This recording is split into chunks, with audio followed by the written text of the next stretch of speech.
오히려 저는 제 영혼을 가다듬고 가라앉혔습니다. 어미 품에 안긴 젖된 아기 같습니다. 저에게 제 영혼은 젖된 아기 같습니다. 찬미 예수님, 오늘은 시편 131편에 대해서 알아보도록 하겠습니다. 131편은 신뢰 시편입니다. 이 시편은 마치 한 폭의 동양화와도 같습니다. 아주 짧지만 아름다운 시이며 평온과 평화가 넘칩니다. 시인이 하느님과 일치를 이루고 있는 모습을 보여주고 있는 시편입니다. 이 시인은 자기와의 싸움에서 이긴 후에 격정이 없습니다. 주님을 신뢰한다라는 신앙 고백은 외적 눈의 표시와 마음의 내적 태도로 표현이 됩니다. 그래서 시인의 영혼이 잘 통제되고 있습니다. 시인은 깊은 내적 평화를 보여줍니다. 그러므로 이 시편은 우리가 관상을 하도록 이끌어줍니다. 이 시편에서 하느님의 사랑은 모승애의 이미지로 소개되고 있습니다. 어머니와 아기의 표상이 나타납니다. 어머니는 나이고 아기는 나의 어머니입니다.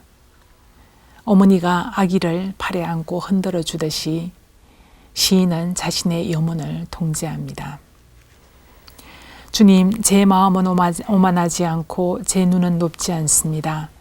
저는 거창한 것을 따라 나서지도 주제넘게 놀라운 것을 찾아 나서지도 않습니다. 1절입니다. 시인은 간청도 찬양도 아닌 자신의 내적 평화를 표현하고 있습니다. 시인은 내세울 곳 없는 가난한 이유입니다. 그러나 자신을 내세우지 않기 때문에 고요할 수가 있습니다. 시인은 교만한 사람들의 특징에 않다라는 부정적인 표현을 사용하여 자기의 겸손을 나타내고 있습니다. 제 마음은 오만하지 않고 라는 말은 마음을 높이지 않는다라는 것입니다. 마음이 우쭐해지거나 어석되지 않는 것입니다. 곧 자신이 겸손함을 말하고 있습니다. 하느님의 현존 앞에서 자신의 인간됨을 겸손되게 받아들이는 것입니다. 사람은 주님만을 바라보게 될 때 겸손하게 됩니다. 제 눈은 높지 않습니다 라는 말은 거만하지 않다라는 뜻입니다. 거만한 눈은 주님께서 싫어하십니다. 눈 높은 악인이 일구어 심는 것은 죄악뿐이라고 합니다. 거창한 것이란 너무 어려운 일을 말할 수 있습니다. 벤시라도 겸손을 가르치면서 너에게 너무 어려운 것을 찾지 말고 내 힘에 붙이는 것을 파고들지 말라고 훈계합니다. 주제넘게 놀라운 것을 찾아 나서지도 않습니다 라고 하는 것은 자신의 한계를 이해한다라는 것입니다. 자신의 한계 때문에 무한하신 하느님께 의지하고 하느님의 보호를 받는다라고 느낍니다. 한계를 인식하는 것은 하느님과의 통교를 가능하게 합니다. 찾아 나서지도 않습니다 라고 하는 것은 불가능한 일에 대해서 야심을 품지 않는 것을 말합니다.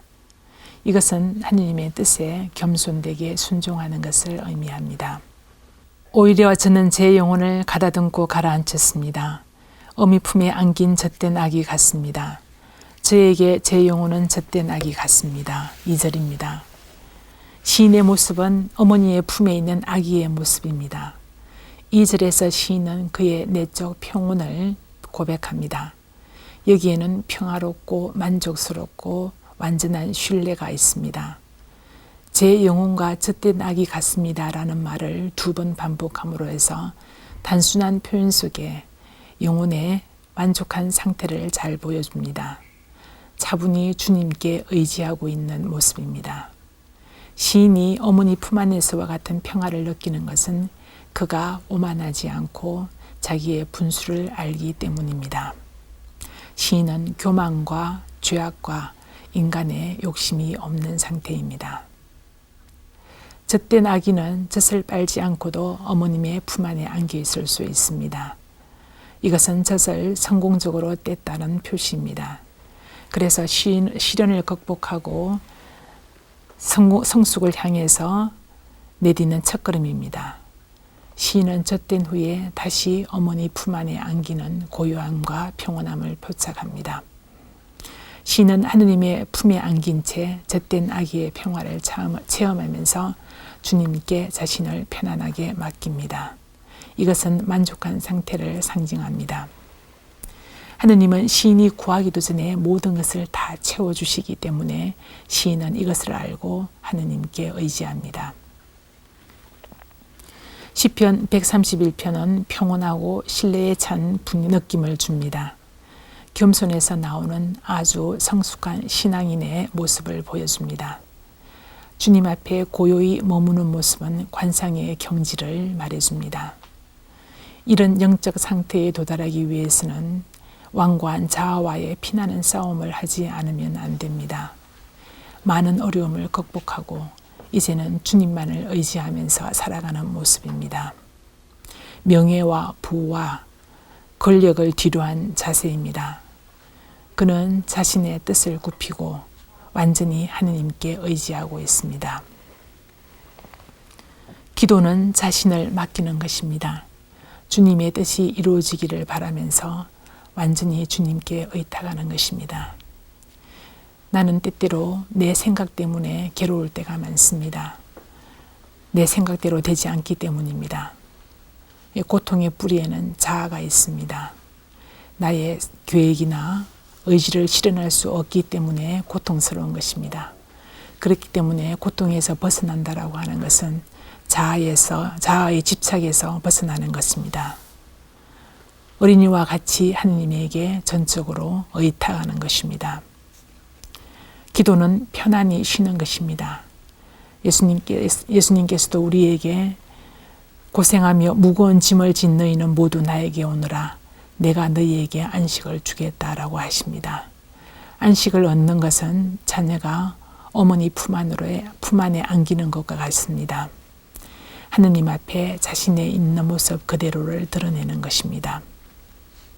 아기가 아무것도 숨김없이 어머니 앞에서 엉석을 부리듯이 하느님 품 안에 자신의 연약한 모습 그대로 있으면 됩니다. 그러면 어머니가 자녀를 위로하듯이 하느님은 나를 위로해 주실 것입니다. 내 영혼은 젖된 아기 같습니다. 감사합니다.